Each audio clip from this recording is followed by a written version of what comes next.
Good afternoon to all. My name is Gabriele Centi from the University of Messina. I co-chair this session on after treatment together with Chris Marshall. And it's time now to start with the lecture. This is keynote lecture of Professor Fabio Ribeiro from Purdue University, an overview of ammonia SCR on copper-supported zeolites. Please. Okay, good afternoon, everyone. I would like to start by, I was just asked why you have so many co-authors on that paper. and the answer is that I wish I could do all this work myself, but I can't. So this is one of the, at least in the US, one of the modes of the government wants to push, bring people together so that I wouldn't be able to do that really without this team. So people with different expertise. Nick worked on the kinetics. Bill works on the theory. Jeff Miller works on many things, but mostly here the X-ray absorption. Alex keeps us honest because he knows how those things are used, and it's great to have somebody like that. So that the work hopefully is relevant, and of course the people that really do the work. In fact, all of them presented their work already. So I guess that my mission here is to summarize what they've done. So they had time to go into much more detail than I can go here. So the reaction selective catalytic reduction, here you have an overall reaction of what it is. There is one that's called standard that you use a NO, one that's called fast that you use an equimolar mixture of NO and NO2. And here is an example, thanks to Johnson Matthey, of how this looks like in practice. In fact, they have this exact piece in real size, and if you're nice to them, like Les, you can borrow. They let us borrow this, so on our NSF sponsored projects, we can actually show this. You should ask them. It looks really beautiful, a big piece of this catalyst. So the reaction SCR happens on zeolites, and on many zeolites, and so there's no problem carrying out this reaction. They work well, high rates, and everything is fine. But the problem is that in practice, you need to regenerate those materials every so often, and the conditions are very high temperature, a lot of steam, and most zeolites just fall apart, except for this zeolite called the chabazite, that has this amazing property that even if you steam it at 900 degrees C overnight, you come back next day, you measure the catalytic performance is unchanged. So it's an amazing material. Why is that? I'm not going to talk about this. Maybe if you ask Raul Lobo, maybe you know, tell you why is that such a nice material. But here is a picture of what the zeolite has 8, 6, and 4 rings. And here you have a picture of a copper, gray, oxygen, red, silicon, and aluminum sides, and then you see a copper there. So what we'd like to do is find out on the active catalyst what is the active site, what form of copper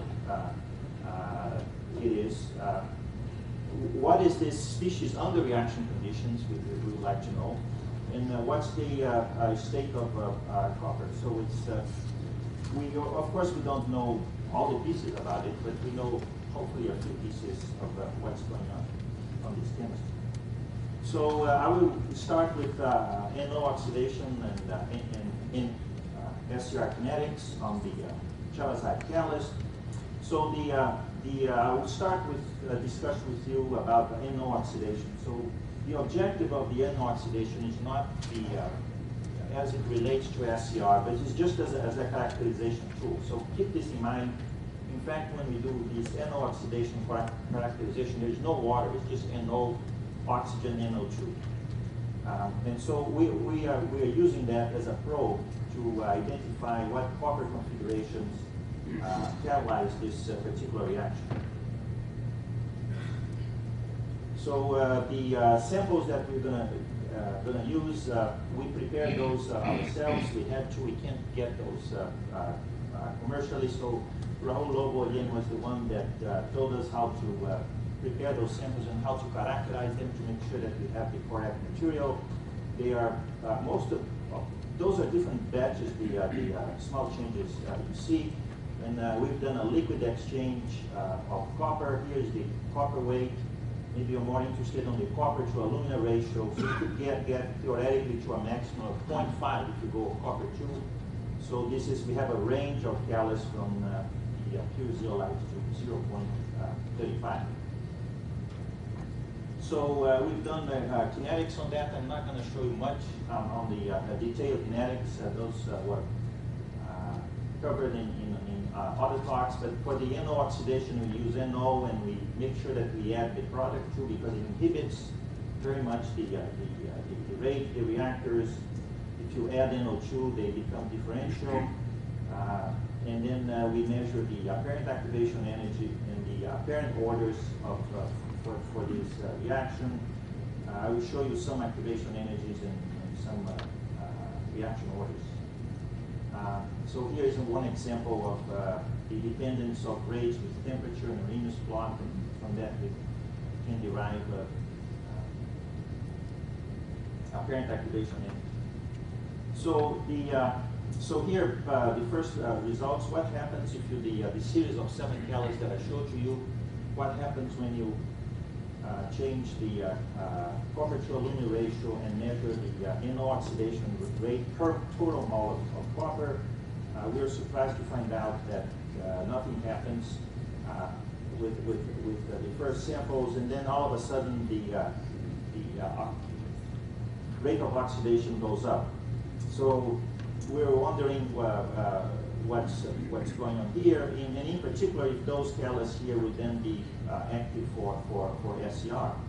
So then the answer is here. If you do now the SCR rate at those conditions, now we have water and CO2 as a function of the copper to alumina ratio, you can see that as you add more and more copper, the rate goes up linearly, which means what you're doing there is you're just adding more and more sites, and then eventually they saturate, and you see you can put a line here about 0.2. You see a lot of this copper alumina ratio 0.2. What happens there?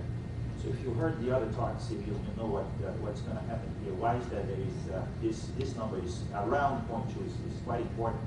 But the conclusion here is that the SCR rate goes up linearly. So you're just filling size, they're all the same, and then they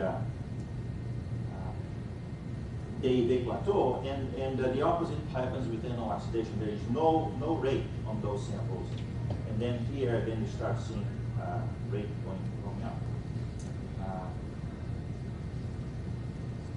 So we've done some characterization on those catalysts. This particular one, we just take the samples in air. There is not in situ or operando. It's just the sample in air, and we've done some UV vis.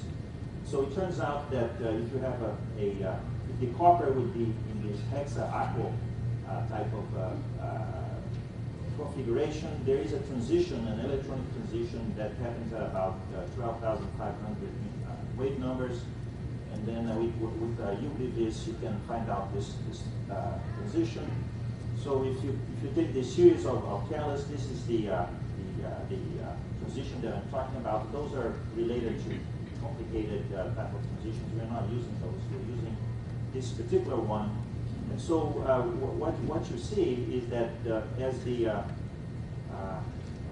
for these different samples, you can see that this peak is going up. So it looks like that this is as I mentioned to you, this is this particular transition here is this transition for this particular compound. So if this is actually the compound that you have on samples that's just in air hydrated, another way you can look at them is by X-ray absorption spectroscopy. So here is actually the sample in air on red one. Let's take this. This is just a aqueous compound. This is not a catalyst. You just put this in solution, and you took the zanes, and then this one here on the zeolite, you get exactly the same sample. You may say, well, I don't know, I haven't seen the other standards. If you have other standards, they're quite different.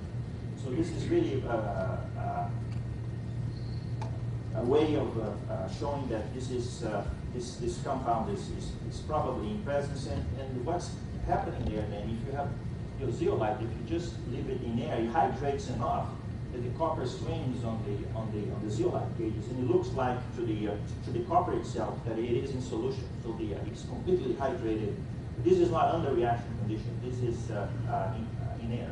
So here is if you plot the intensity of this peak that I told you as a function of the copper to aluminum ratio, and that's the points to here. You can see things go up. And now better yet, if you make a plot. If you plot the SCR rate as a function of this UV intensity transition, there is a linear relationship between them. So that means then these isolated copper 2 atoms that you can see on UV vis, they are probably the precursors of the active site. So that's what this data is telling us. So then, of course, what I'm going to talk to you in the rest of the talk.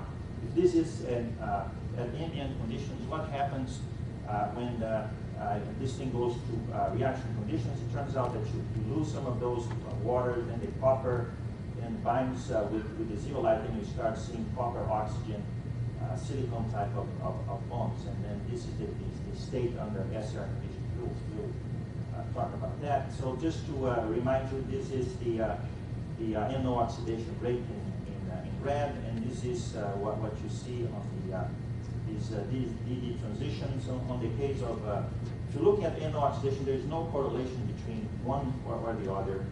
So this transition here is specifically for these copper 2 ions, and if you have them, there is no rate for NO oxidation. So then what's the configuration that catalyzes NO oxidation? So I showed to you what catalyzes SCR. So here's, we use a technique of X-ray absorption spectroscopy. So this is, we have, you can use either the Zane's region, X-ray absorption edge. In particular for copper, there is a transition, electronic transition that occurs in this region. So it's very easy to see if you have a oxidized copper. Watch the oxidation state, and then on the x-axis range.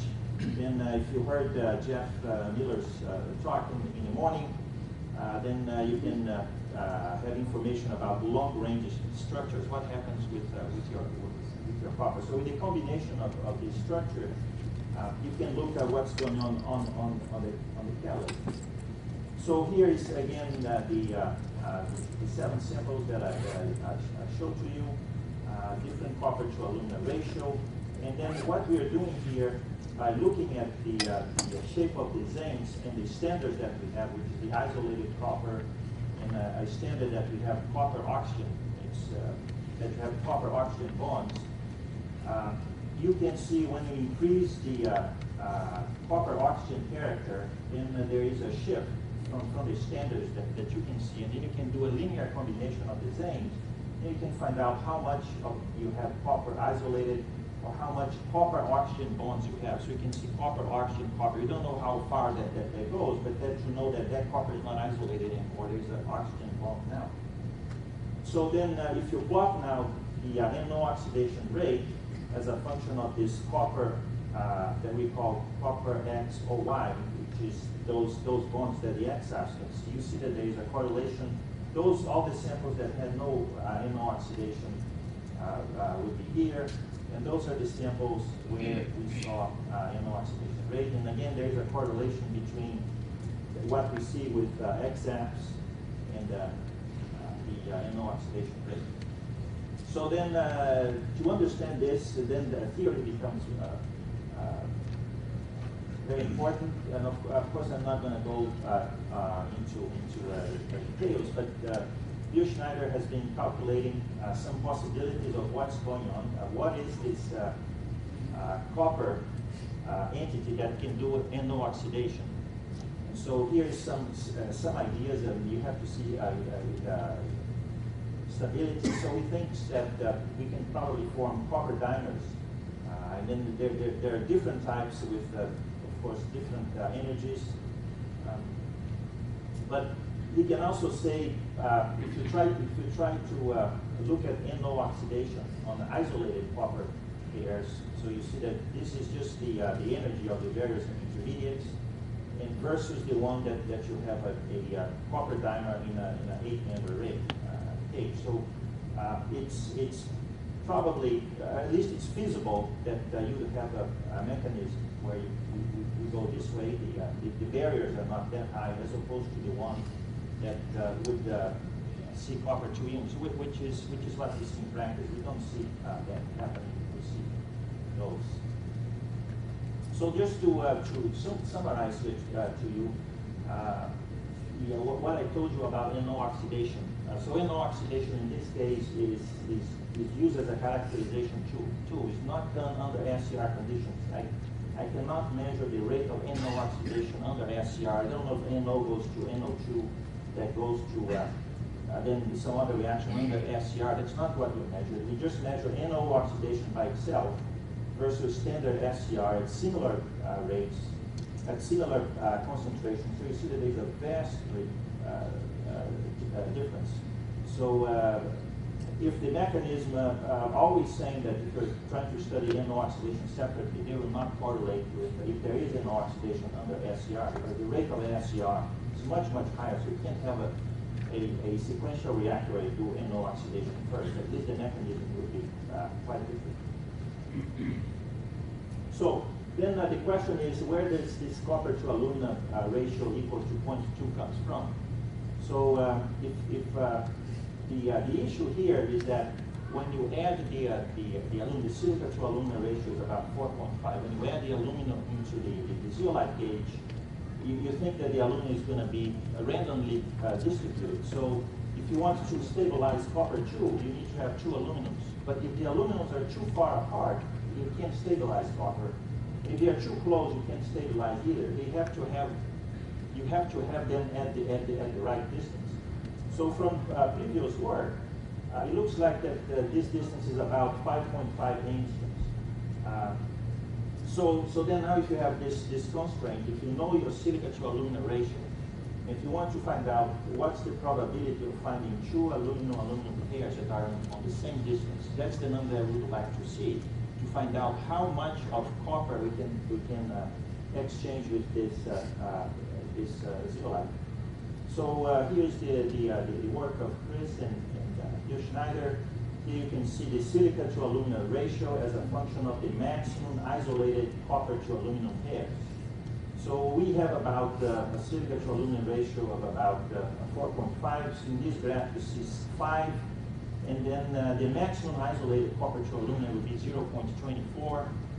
We have experimentally defined that 0.2 is around the range where we see at that transition. So this tells us that this model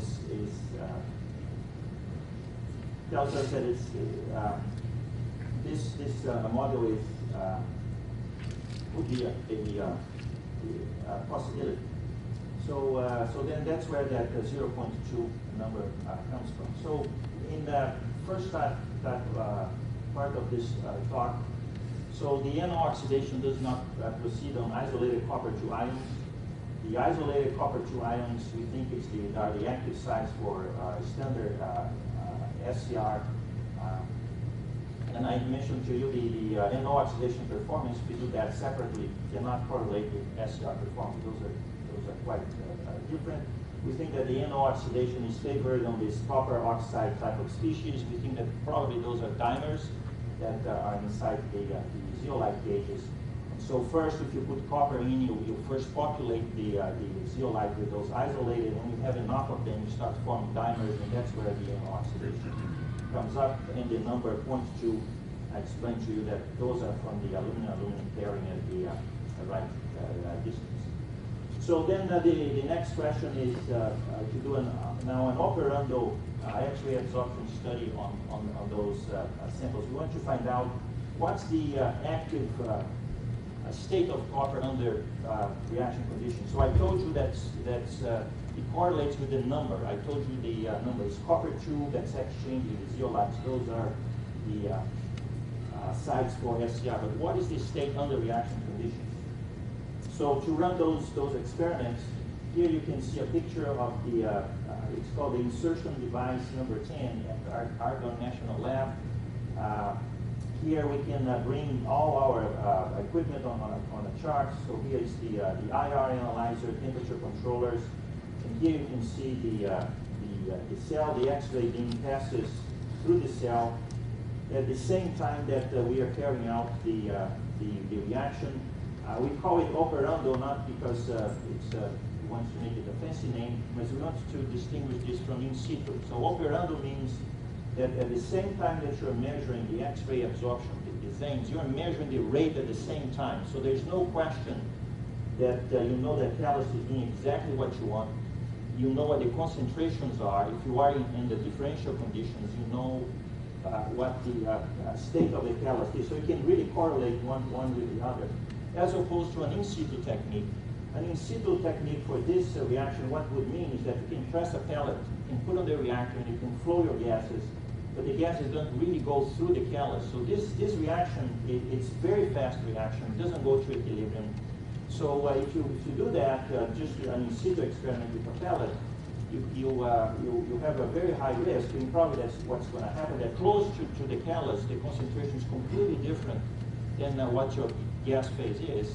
And as I'm going to show to you, the state of the catalyst is very dependent on the concentration of the gases. So you can't really do this type of experiment unless you spend the time to do a real packed bed reactor.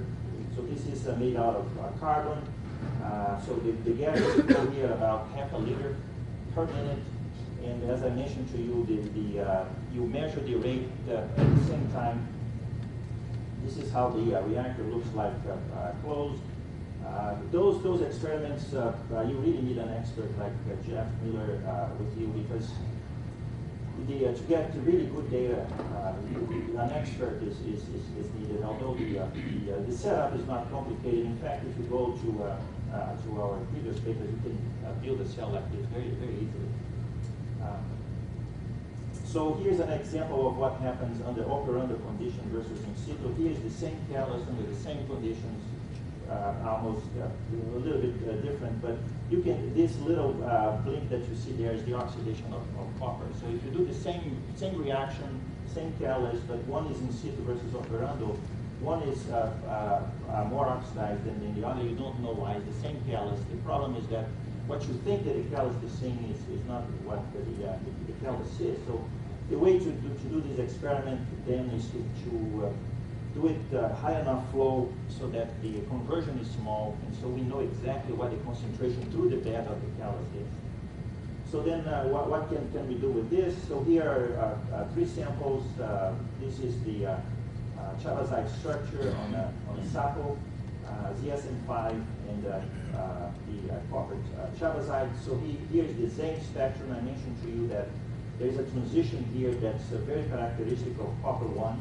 And plus also the shape of all these, the zinc curve is very important. If you have an interest, I can show you the different standards we have. Those lines will be quite different, and so this was all done under differential conditions. So we're measuring the kinetics at the same time that we are getting the SCR data. And so here are the results. The three samples I mentioned to you. And so with the ZAMES now you can find out how much copper 0, copper 1, and copper 2 you have. The edge position also is important, but it's almost the same. So you can see here there's a huge variation, and you saw by the size of those lines. But now you compare with the rate. So here is the SCR rate. Just gave you the conversion, but the important number is here. So you can see, although those 2 catalysts here have very different copper 1 to copper 2, the rate is about the same. And then the ZSM5 has also a different number, but it doesn't correlate. So the amount of copper 1 or copper 2 that you have, it doesn't matter. So this is not, that's telling to us that's not the copper 1 or the copper 2. It's something else. Otherwise, there will be a correlation between maybe the copper 1 or the copper 2 and the rates. So then, again, to understand the complexity of all this, Bill Schneider has done some calculations. I showed you here one plot. There is a similar one that has water with NO2. So what he did is he studied the stability of different compounds, and the letter Z means that you have the zeolite, and on the x-axis on top, you see a measure of the oxidation strength of your mixture that looks at NO plus NO2 with oxygen. Depending on where you are there, you know how much oxidizing your medium is. And you can see here the compounds that are most stable, which is this on +2 would be that one, and +1 would be that compound. We can calculate the coordination number and the bond distance, and we can do the same thing using x-axis. So here, what happens on the fast SCR, you see the coordination number and the bond distance. If it is in the +2 state, and here is the, in this case here is mostly NO2.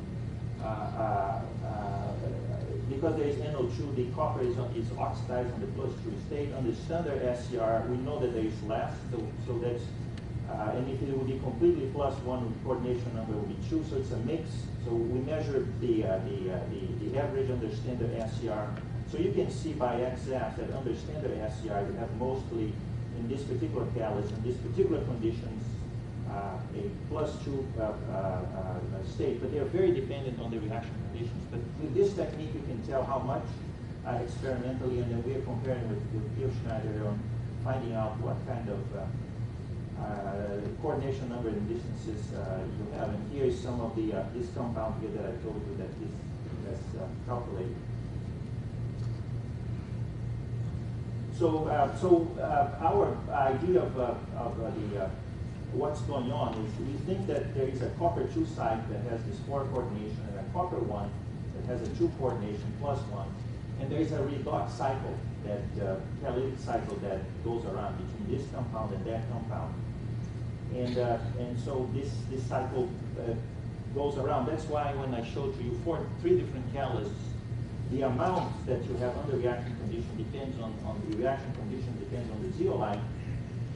But there was no correlation because it depends. It will depend on this particular ratio, what's going on. So the experiments that we thought about doing is that we have an SCR reaction, 300 ppm of NO and ammonia and water and oxygen, and then at time 0 we can take either the NO or the ammonia or the oxygen out, and in each place we put CO2. And so the CO2, we're doing this by using an IR instrument. We can see the reaction hold up to see how much the gas it takes to wash the reactor. And at the same time, then we can see what happens with the rate and with Zengs at the same time. So then we can do a transient experiment to find out how the catalyst is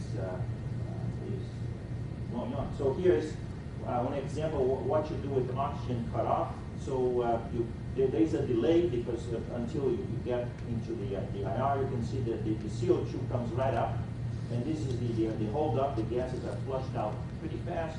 And you can see here that the ammonia still takes a while to.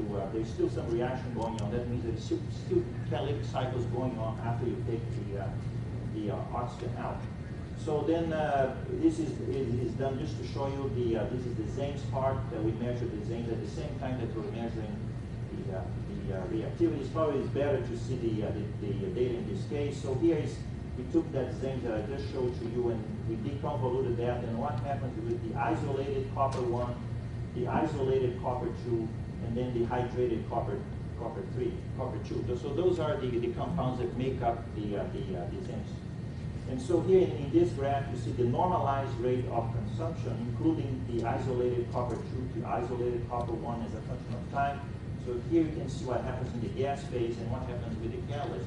you can see that there is a very good correlation between the ratio, the catalyst going from copper 1 to copper 2 to copper 1, and the rate. You can do the same thing with NO cutoff experiments. And so here is, in this case, you cut off the NO. You can see the CO2 comes up, then the NO comes down. You cross at about 0.5, and then you can still see a little bit of a reaction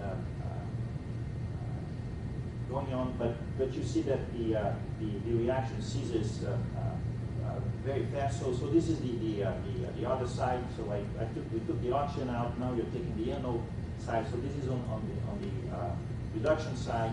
So then what happens here then is that with the NO cut off, then the copper 1 oxidizes to copper 2, and copper 2 signature is that this you lose this peak here, and then you see those, and you see here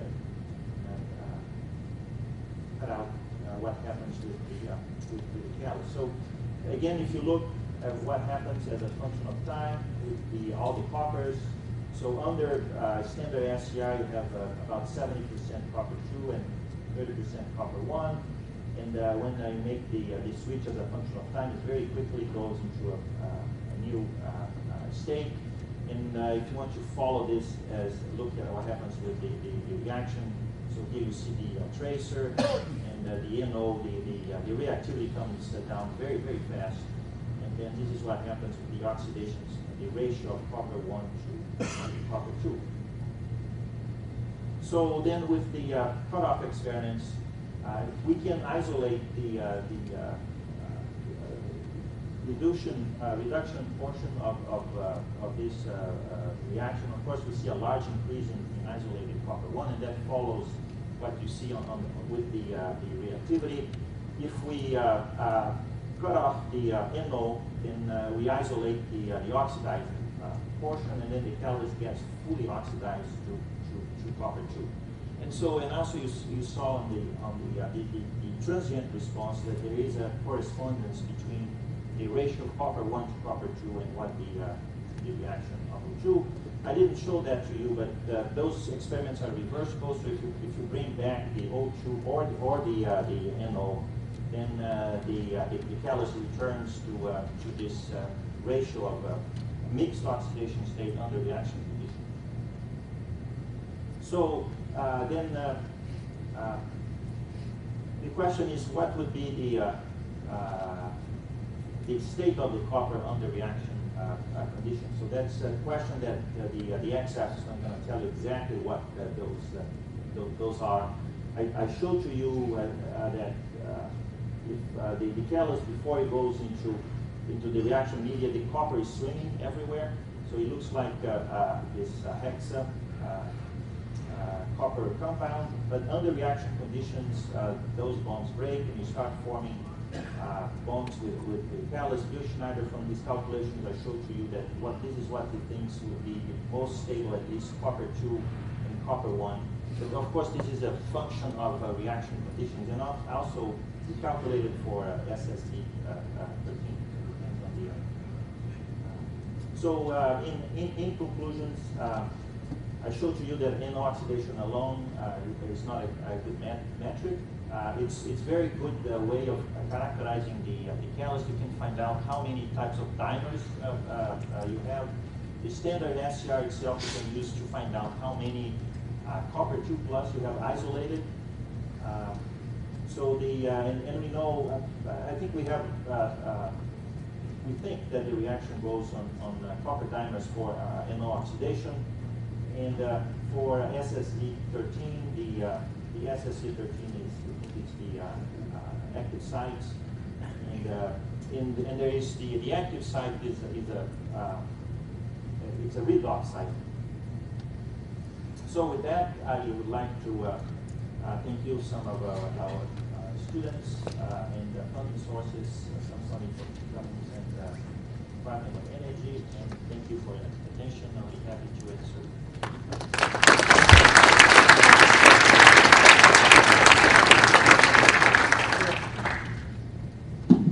We have plenty of time for questions.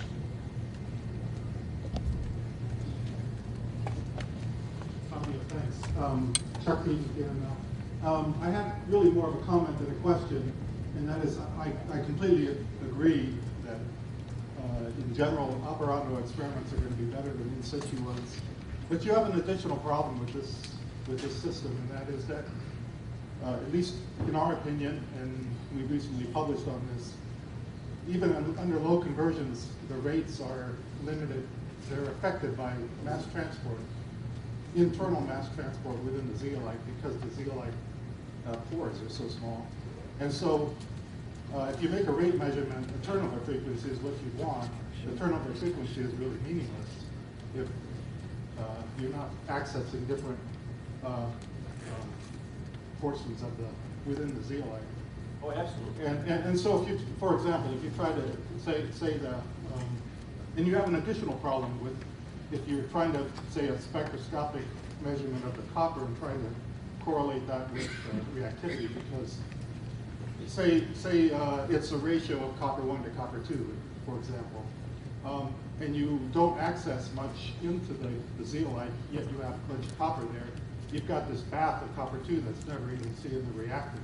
So it's an artifactual measurement. Yeah, no, I agree completely. So if they're going to do catalysis without showing first that there is no heat and mass transfer, so we cannot go to maybe the temperatures that would be sometimes relevant. You can go to 400 degrees C. We can't go to those high temperatures. So at those conditions, you're right, we cannot probe what it is, but we think that the lower temperatures we can. But as you go to higher temperatures, yeah, you're right, we cannot. And then there may be all kinds of problems, like say core shell type of model, you have something on the surface and on the bulk, you know. But we think at our conditions, we think that we don't have a mass transfer. And one good proof of that, in fact, it's called a Porous-Nowak test. What you can do to prove exactly that, you take a catalyst and you change the number of active sites. If the rate is proportional to the number of sites you're putting in, that means there's no mass transfer limitations. And that's the graph I showed you in the beginning, that there's a perfect correlation between the amount of copper and the rate. So that is what's used to show there's no mass transfer limitation. But that's at about 200 degrees C. At 400, I can't do that. So maybe just to I'm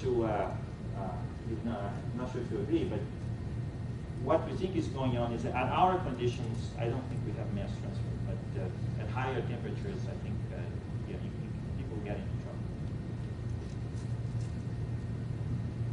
Thanks for the nice one. Santosh from Swiss Federal for Material Science and Technology.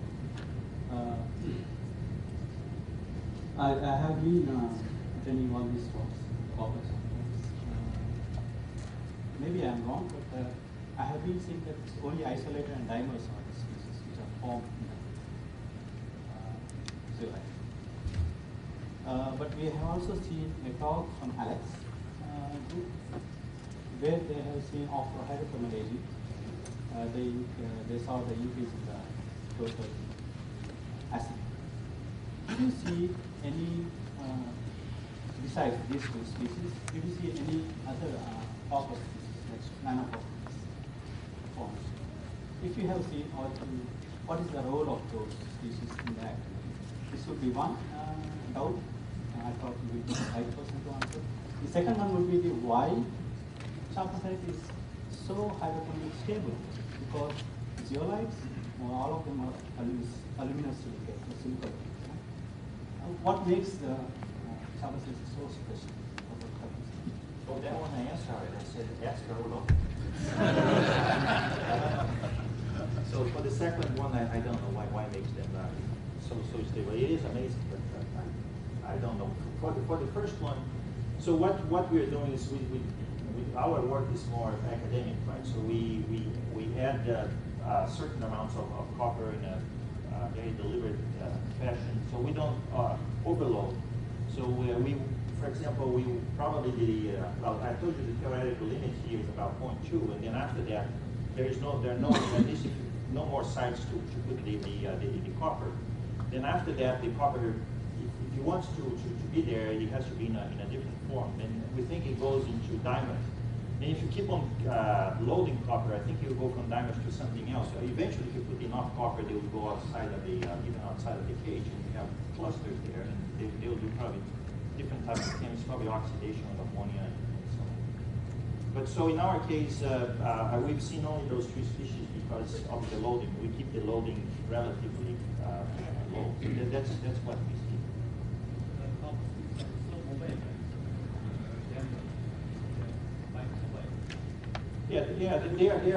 He's asking the copper sites are mobile, and that's what you see. In fact, if you leave them in air, they swim on the zeolite. We know that they go all over.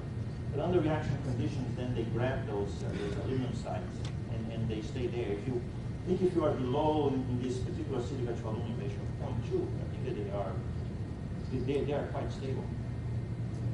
Got time for one more question?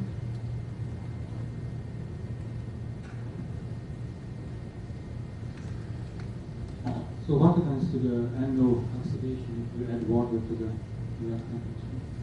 So if you add water, the rate goes down by about 2 orders of magnitude. Even at the very low copper load? Yeah, so on the data that I showed here to you is if you add the water too, even small amounts of water, it's not a linear effect. Even small amounts of water, the rate goes precipitously down. Because probably the water competes with something there. We don't know exactly what, but even small amounts of water, 0.5%, for example, you lose most of the rate. Then from 0.5%, maybe we did to 5%, you lose another now 30%. Most it's probably very strong absorption of water on this, of course, which is temperature dependent, right? So your question is what happens at the temperatures that we try, huge inhibition, but at higher temperatures, I'm sure it's less than that. Let's thank Fabio one more time.